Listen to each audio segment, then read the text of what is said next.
International oil prices have remained relatively contained below the $110 per barrel level since the previous MPC meeting. These prices continue to be dominated by political developments in the Middle East and the global growth outlook.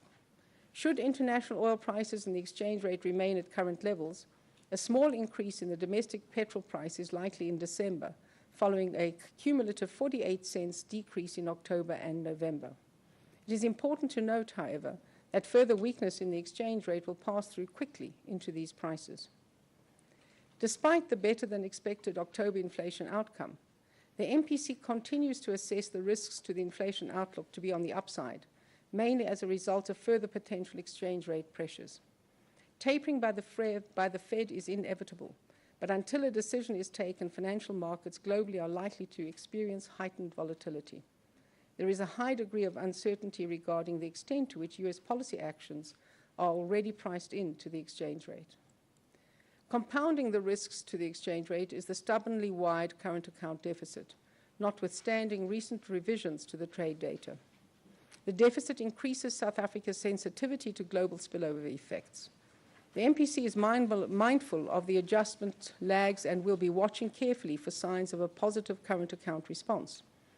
We need to take advantage of the depreciated exchange rate and not allow the benefits to be eroded through higher wage and other input prices.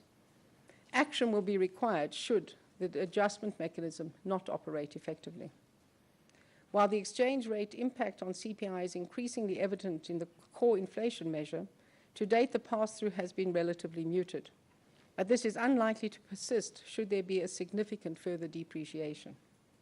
At the same time, the policy dilemma is underlined by the deterioration in the growth outlook.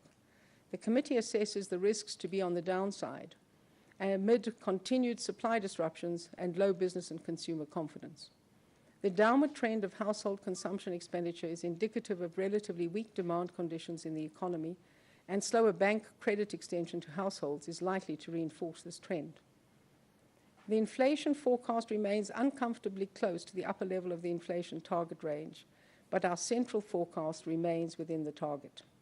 Given the increased upside risks to the outlook, we do not see room for further monetary accommodation.